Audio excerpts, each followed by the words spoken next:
Yes, wigiria. We got her. You are promoter, you are generator, you are advancer, you are advisor, you are other thing, you are editor, you are wanyagezi kaizari ngibisanzwe mba makubereye urukumva honored this time baita Rograzi Africa. Banguzaniye new trends, banguzaniye new information nikiri kugenda kivurwa kuri social media, nikiri kugenda kivurwa ku muhanda muri Elosanye. Kuri inshuro navuga ko nje gucrosinga cyangwa nje gufunga minds, nje gufunga intekerezo zipfuye nje gufunga intekerezo zipfuye, nje gufunga mind, nje gufunga iminwa agona cross mouth y'abantu bari kugenda badudubiza amagambo babeshya ngo bita Diamond Platnumz. Hari inkuru haci imisi iri kugenda training ku ma social media ivuga kuntu Diamond Platnumz ari kugenda ari gutrendingana cyangwa ari mu rukundo n'umunyaganakazi bamwita Peace Hide. Abantu bari kugenda bavuga ngo Diamond Platnumz ngo nyuma yo gukundana ngo na Zuchu na Tasha Zari Hasani ngo yongeye kwadukira uwo bita Peace. Ibintu muri kuvuga nago mubizi. Diamond Platnumz sinzi level y'ubwenge, sinzi power mind yaba afite, ubwo ni ikigero cy'uvuze zenge yaba afite ku kigero cyuko yajya guterera ivi. Abantu bari kuvuga ngo Diamond Platnumz ngo yatereye ivi uyu bita Peace Hide, ngo barasomana, ngo bakora ibintu bya danje. Diamond Platnumz ni icyamamare hariya Tanzania, ari kuducuruzamo ku ma social media, ari kuducuruzamo kuri Instagram, ari kuducuruzamo kuri YouTube, agakubitaho boloze tugakomeza kureba tugasharinga tugashuha ngo Diamond Platnumz ngo urabona. Navuga ko ikintu gisekeze nyamukuru, uyu mukobwa Peace umunyakanadakazi n'umuherwe, ariko ni umukobwa mubi, nicyo abantu bari kugenda nicyo abantu bari kugenda batangaho big suggestion, nicyo abantu bari kugenda bavugaho nyamukuru. Ngo kuba ngo Diamond Platnumz ngo aretse Zuchu umukobwa mwiza, ngakaba ngo yegereye ngo umukobwa nka Peace ngo umukobwa mubi cyane. Ni mubi, byo ni mubi. Nanjye nk'umunyamakuru ni ibintu navuga kandi nkanasubiramo, no mukobwa mubi Peace.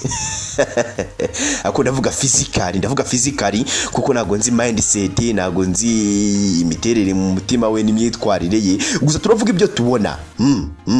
Bakumva bavuga ngo abakobwa babi cyane ngo basanga nk'abasogoro. I don't know. Gusa ibintu biri gutrendinga, Diamond Platnumz ntago ari umusore mubi wo kwibasira uyu mukobwa mubi, ntago ari umusore mubi wo gutereta umukobwa mubi nka Peace, ahubwo Diamond Platnumz ari gucuruza nibyo ngewe nakubwira. Abantu bagashyuha iminwa bakadudubiza amagambo bagasakuza ngo Diamond Platnumz ngo urabona ngo noneho ngo ubwenge bwe ngo bwacuramye. Diamond Platnumz ni umunyabwenge cyane, ibyo muri kuvuga nago mubizi. Inkuru twayiduruka kubabwiraho kuri Diamond Platnumz nuko yarari muri South Africa Pretoria, hariya arimo akora ibintu byadanje kumwe n'uwo bita Zuchu biziza isabukuru y'amavuko ya Zuchu.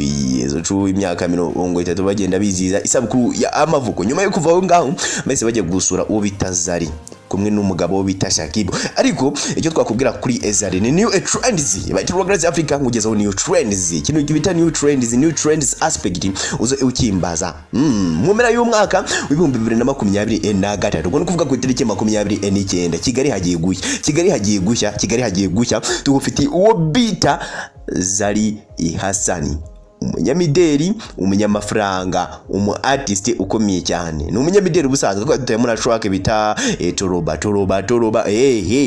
Hagiye gushya hariya Kigali. ku itariki 29 uyu munyamideli Zari Hassan agiye gukora igitaramo mpera z'uyu mwaka hariya Kigali. Navuga ko muri uyu mwaka wa 2023 n'inshuro ya mbere Zari Hassan agiye kwinjira urwimi esozi igihumbi kugira ngo akore ibintu bya danje, ngo ntago ari ku nshuro ya mbere mu mibereho ye yose kuko yakoreye ibintu bya danje muri ya myaka yarangiye, ariko mu mwaka wa 2023 agiye kuduka nkaringa ku nshuro ya mbere. Rero Zari w'imyaka 40 ikintu kidusetsa buriya Zari afite imyaka 40 ariko hariya South Africa Pretoria abana n'umugabo bita Shakibu w'imyaka 31. ubwo no kuvuga ngo umugore arusha umugabo imyaka 10. Ntabwo byoroshye. Rero uyu mukobwa uyu munyamideli Zari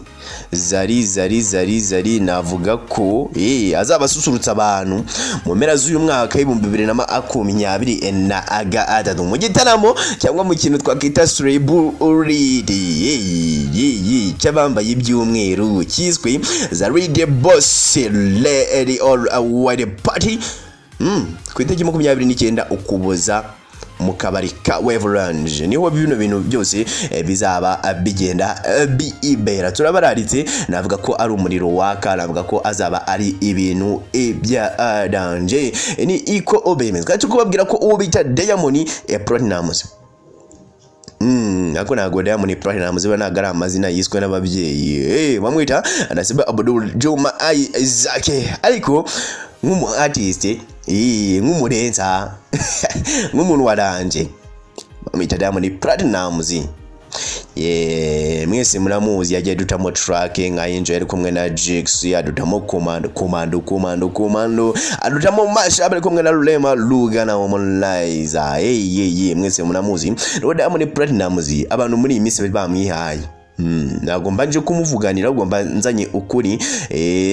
mbanzanye ukuri nya amukuru eguhari. Ntabwo mbanje kumuvuganira abantu bari bahaye Diamond Platnumz ngo yatereye ivinga igikobwa kibi cyahariya muri Ghana bita PC, ariko Diamond Platnumz mumuveho bantu bangi, mumuveho mureke gukomeza kumuserereza no kumwandarika no kumusebya, ariko nanone ntabwo navuga ngo mumuveho, mukomeze muvuge gusa, mukomeze muvuge. nimuza musanga hano bavuze kuri Diamond Platnumz ngo yaterese umukobwa mubi, ngo yamutereye ivi, mushireho na like, mushireho na comment, mukore na subscribe. Okay, niko kumuteza imbere, ni nacyo ashaka, arashaka kubacuruzamo kuri social media.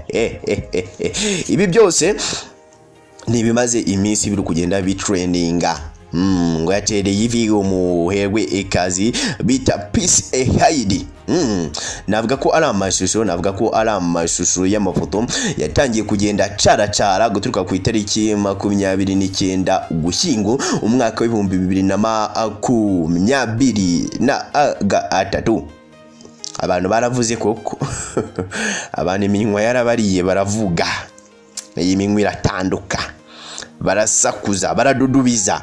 Diamond Platnumz ngo yaterese Sogoro, mukobwa mubi Sogoro.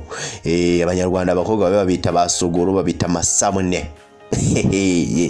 Bakibaza icyatumye Diamond Platnumz akora sakirire ngo nkiyiye, kandi boy mutoya arashaka kubacuruzamo. Navuga ko audience yatangiye kwibaza nimba Diamond Platnumz, audience abantu nyamukuru, aba followers ba Diamond Platnumz nyuma yo kubona amashusho guturuka kuri itariki 29 Ugushyingo umwaka wa 2023, imbaga nyamwinshi batangiye kwibaza nimba Diamond Platnumz agiye kubatungura akabakorera ibintu bya danje, ubundi agakora igikwe kumwe no bita Peace Haidi. Ariko ntago ariko bimeze. Nakubwiye ko Rograze Africa tubazani ukuri nyamukuru kw'ikintu runaka cyabaye. Ikihishe inyuma y'ibi byose kuba Diamond Platnumz yaratereye ivi, yarayiteye sinabihakana ko n'ibintu bya trendinze ku mashusho. Diamond Platnumz ari guterera ivi uyu mukobwa mubi cyane bita Peace Haidi, ariko icyari kibyihishe inyuma abantu bangiye buriya ndagira ngo nyine tuganira umuntu avuga ibintu azi ari amakuru ahagazeho, ayafite reference, ayafitiye inkomoko nyamukuru. Diamond Platnumz ubwo muri kubifata nago ariko biri impamvu nyamukuru Diamond Platnumz yakoze ibi byose ni filime ni filime nyafrika ya danje bita Young Farmers and Africa niyo yatumye Diamond Platnumz aterera ivi uyu mukobwa amubi cyane bita Peace Ahead. Niyo mpamvu ya mbere. Impamvu ya kabiri kuba yaratereye ivi Diamond Platnumz yateye ivi kuri uyu mukobwa Peace Ahead nk'umu actor ntabwo bari kumuha uyu mukobwa bari kwagtinga wenge kumuterera ivi nta n'ibintu byadanje ariko abantu bacitse ururondogoro iminwa yabariye koko ngo Diamond Platnumz ngo yateretse suguru basanga n'abakobwa bataruta Peace ko bakamejeje ngo ni suguru kandi abo si beza ariko nanone ikindi twakubwira impamvu ya kabiri yatumye Diamond Platnumz kuba filime yarabaye irugukinwa kuko arugukinwa igice cya gatatu cya Young Farmers and Africa. Icyatumye Diamond Platnumz afata aya mashusho ubwo bari barugukina agashira kuri social media agakwirakwiza ahantu hose yarashaka no kwiciruriza ubuze abantu bacitse ururondogoro abantu ibintu bavuze ze kubasukiranyije amagambo bakora like batira comment ariko niko aba followers ba Diamond Platnumz bari bari kugenda iyo ongera nicyo navuga dore yuko no mu mwaka w'ibihumbi 2021 naho no hasukaga igice cya kabiri cy'ifilime Young Farmers and Africa. Niho Diamond Platnumz nanone yari yagaragaye ku mashusho arimo gusomana n'umukobwa bita Francine Coffee Fantana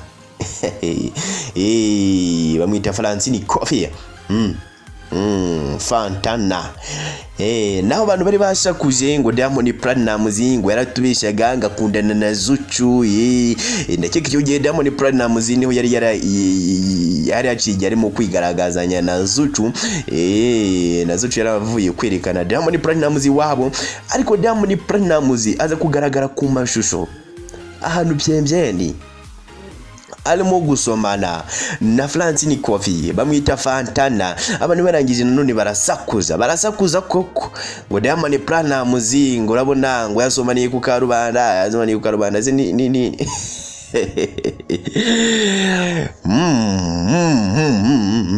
navuga ko rero Diamond Platnumz ni igiti cya gatatu cya filime irugukinwa ya Young Farmers and Africa. Mwe kumuharabika mwe uvuga ngo Diamond Platnumz ngarashugurika ngo yakundanye na Natasha yakundana na Zari Hasani 2018 bita bipam narongera kundana na Zuchu none akundana na Fantana ashaka musire mamu kumushyira igisebo wagwan none yakundanye na Peace Ahead. Muramubeshyira uyu musore w'umunyabwenge Diamond Platnumz arimo kwikorera boroze ku murongo arugo planninga boroze ku murongo ahubwo azabatungura arugo planninga boroze ku murongo arimo kwikinira filime bita Young Farmers and Africa. Mwe mukajyaho mukavuga ngo wapi nago ariko OBM tubazaniye ukuri enyamukuru kuri kugenda ku uvuga yibayitanwa Grace Africa.